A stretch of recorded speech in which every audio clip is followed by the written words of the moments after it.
नमस्कार। चलिए आज एक जबरदस्त पर्वतीय यात्रा पर निकलते हैं।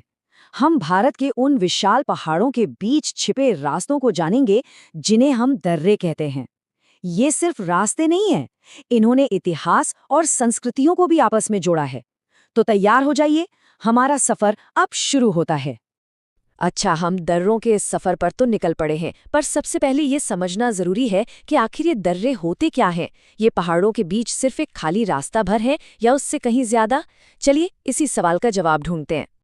देखिए, इसे आप पहाड़ों के बीच का एक कुदरती रास्ता, एक नेचुरल हाईवे समझ सकते हैं। दर्रा असल में एक दरवाजे की तरह काम करता है, जो हमें उन जगहों तक ले जाता है जहां पहुंचना वरना लगभग नामुमकिन सा होता।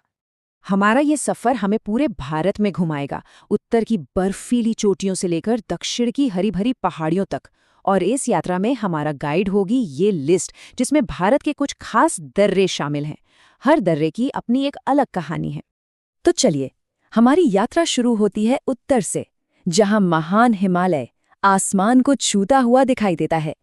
यहीं पर हमें देश के कुछ सबसे शानदार और सबसे चुनौतीपूर्ण दर्रे मिलते हैं। सबसे पहले बात करते हैं लद्दाख की। यहाँ है खारदुंगला, जो दुनिया के सबसे ऊंचे मोटरेबल पासेस में से एक है। फिर जम्मू और कश्मीर में हम देखते हैं जोजिला दर्रे को, जो श्रीनगर को लेह से जोड़ने वाली एक बहुत ही जरूरी कड़ी है। ये सिर्फ रास्ते नहीं हैं, ये तो इन दूर दराज के इलाकों के लिए मानो लाइफलाइंस हैं। अब आगे बढ़ते हैं हिमाचल प्रदेश की ओर। ये राज्य तो सचमुच दर्रों का खजाना है। मशहूर लोहतांग दर्रा, जो अपने बदलते मौसम के लिए जाना जाता है, से लेकर शिपकिला तक, जो भारत को तिब्बत से जोड़ता है। यहाँ हर दर्रे का अपना एक अलग ही अंदाज और एक अलग ही मकसद है। हमारी यात्रा अब हमें उत्तराखंड ले आई है। ये जगह तीर्थ यात्राओं और पुराने व्यापारिक मार्गों के लिए बहुत अहम दर्रों का घर है। लिपुलेख, माणा और नीति दर्रे सदियों से लोगों और संस्कृतियों को एक दूसरे से मिलाते आए हैं।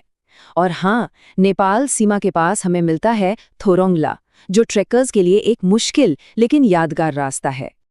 चलिए, अब हिमालय की सर्द हवाओं को पीछे छोड़ते हैं और पूरब की ओर चलते हैं।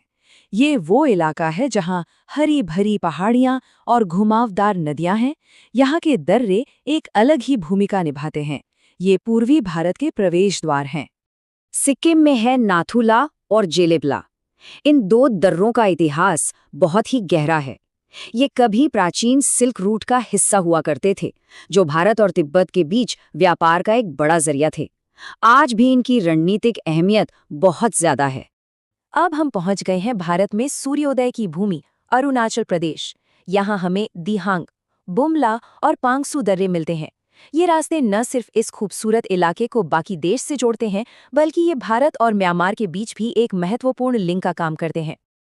चलिए, अब सफर का रुख मोड़ते हैं दक्षिण की तरफ। यहाँ का भूगोल हिमालय से बिल्कुल अलग है, तो जाहिर है यहाँ के दर्रों की कहानी भी एकदम अलग होगी। आइए प्रायद्वीपीय भारत के दर्रों को जानते हैं।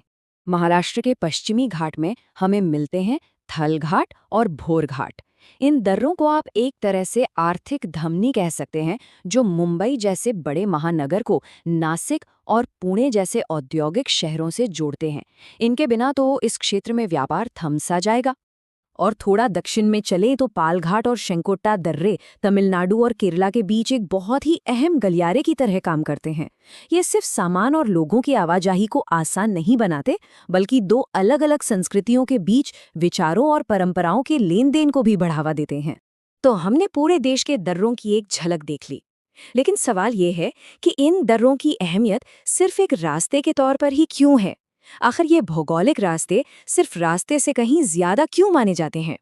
तो मतलब साफ है, ये दर्रे सिर्फ भूगोल का हिस्सा नहीं है। ये व्यापार को बढ़ाते हैं, अलग अलग संस्कृतियों को मिलाते हैं, हमारी सीमाओं की रक्षा में मदद करते हैं और दूर दराज में बसे समुदायों को एक जीवन रेखा देते हैं। ये हमारे देश के ताने बाने का एक अटूट हिस्सा है। शायद इसे कहने का सबसे अच्छा तरीका यही है, ये दर्रे सिर्फ रास्ते नहीं हैं, बल्कि एक राष्ट्र को जोड़ने वाली जीवन रेखाएं हैं। ये एक लाइन इन कुदरती अजूबों की पूरी कहानी बयां कर देती है। तो हमारी आज की ये यात्रा यहीं समाप्त होती है।